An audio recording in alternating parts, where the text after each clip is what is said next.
Hello, welcome to first of a few videos that I'm going to do. Just give you an overview of how to structure programs in gradual progression.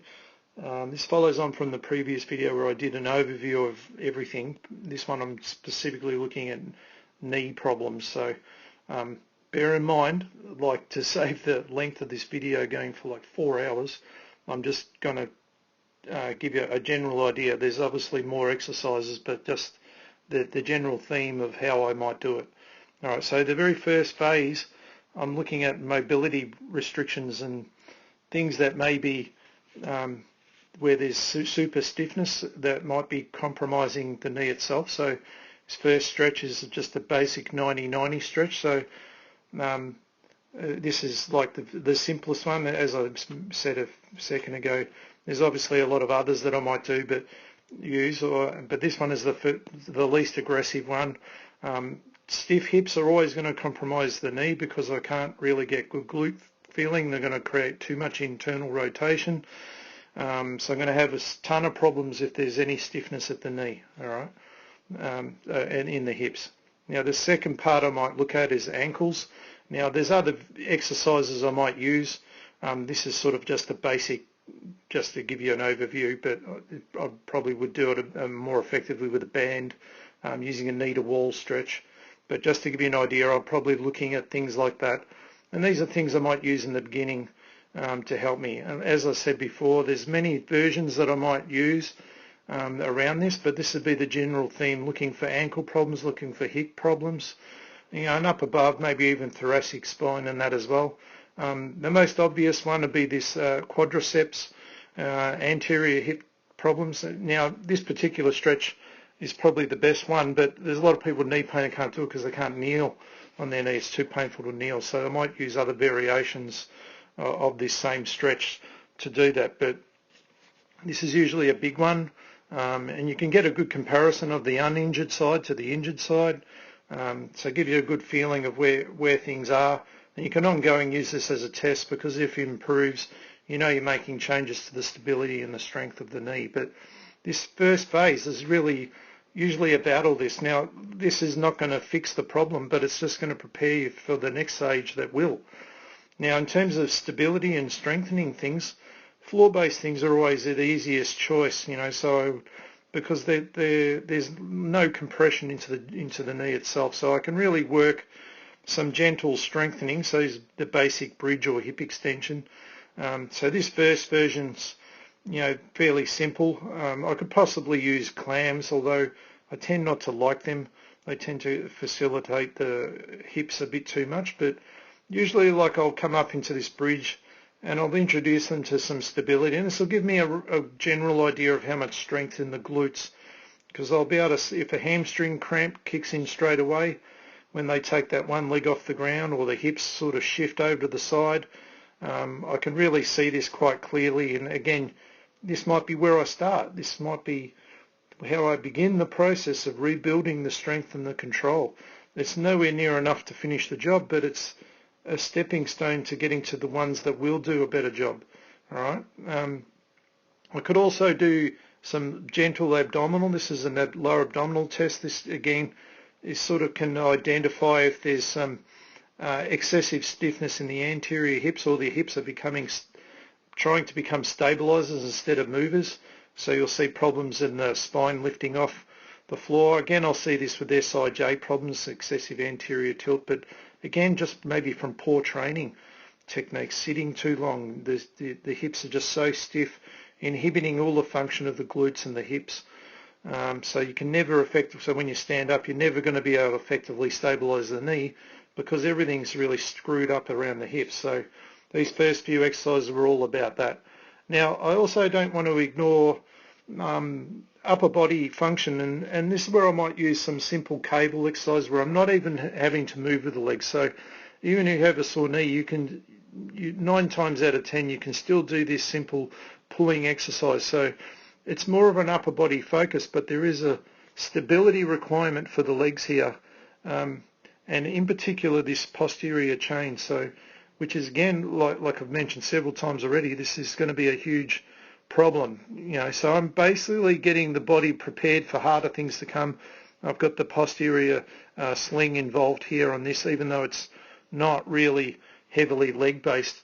There is some sort of work for it to do, and it gets the person's coordination and skill level up to a level that I'm going to need it to do later on, to when I want to finish the job with the more integrated movements. All right. So once I've done that, then I can move through to a deadlift action where I'm basically going to be trying to not even really pick it up in the beginning, just doing that little toe tap. If I just take that back, so I'm just going to be just getting that person to just touch the kettlebell, and it just gives me an idea of their skill level, of how well they use their hips. Because ironically they end up using their knees so much in an action, they should be using their hips. The very thing that's painful, they end up aggravating it. And again, this sort of leads to the things that I'm going to need later on, especially the single leg things, where I want to get really good interaction with the hamstrings and glutes.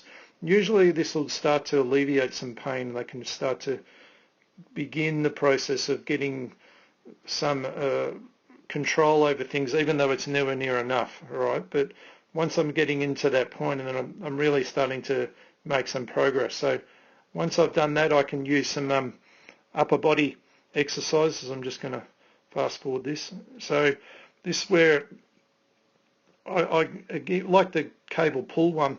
I can use a different piece of equipment, strengthening with a pushing action. And this single arm dumbbell, even though it's more of an upper body focus, there's quite a heavy focus on the core here. But even better than that, when the dumbbell's on this side, the right glute on this side really is having to stay heavily contracted in combination with the core, so I don't fall to the floor, because the dumbbell's going to be pulling me over to the side. I can't put my hand down because my hand's got the dumbbell. All right, so it's a clever way to, again, just get the process of the glutes and the core working in preparation for harder things that I really want to do later, that are going to be more effective at fixing the problem long term. But in this beginning stage where everything's inflamed and sore, I can still quite train effectively and making small progress towards the things that I want to do that are going to be a problem. All right, so this is and also for the upper body, this opposes the pulling action. So I start to training the body as a whole unit without actually inflaming anything. All right, so these are great preparation exercises for the harder things to come. Another one I might use is the Palloff press, which really is useful at times for the single leg stance where the person's just losing their stability and falling out to the side. Usually the frontal plane, which all the single leg things are hard to do, is also where the problem with the knee is. So this is, again, just getting my core ready and giving it some basic strength and getting it prepared to not side flex and fall out to the side and compromise what I want to do later on with the harder movements. All right, so I would do, several sets. All of these exercises I do roughly 3 sets, 8 to 12. Some of them may be a bit more. So this next one, the crab walk, which where I'm just going to fast forward this. So I don't always use it in the beginning because sometimes the person might have too much pain. But if again, it's very difficult to give you an exact template because some people I can do this, other people it's just way too painful. I can't do that. But I'm not really trying to squat. I'm sort of trying to do like the deadlift using my hips. But this is the first time I'm getting resistance on the abduction of the hips. So I'm moving laterally. So anyone who's done this will know you'll get a big burn through the glutes here. There is some sort of BMO activation going on as well, but it's more about the hips. Everything's about the hips in the beginning. So basically this first phase is more mobility. So between the sets of all these exercise strength and stability ones, I might be using those stretches from the beginning. Trying to, and maybe foam rolling, quadriceps, and through the TFL as well. But just trying to get everything sort of moving more efficiently so I can prepare it for the proper strengthening things to come, where everything's aligned and it's got more control. I've got some basic strength there to build from, where usually it's all greatly inhibited and it won't work very well at all. and just feeds more and more problems. So I could also use the hip extension following on from that crab walk to just sort of get that overload feeling into the glutes. And again, this is almost like PNF stretching, where I'm not actually stretching the quads, but by activating its antagonist being the glutes and hamstrings, it takes pressure away from the quads. All right, so that'll be like my first phase of this program that I'll be sort of looking maybe 5-6 phases. This will be my beginning one. There's not many things that are going to create problems. Again, like if that's a problem, I could do things more on the floor again. I may use some extension for exercise for the knee if the person can't straighten their knee, things like that. But again, it just depends on the person. But just to give you an overall feel, that'd be something that I'd begin with. No sort of difficult single leg stance things or lunges or anything that's knee loaded. Everything was mainly hip loaded in this first phase. All right, so so we'll have a look at the next phase in the next video, and that you will see how it'll gradually follow on from this. All right, so I hope you enjoy that, and we'll see you in the next one.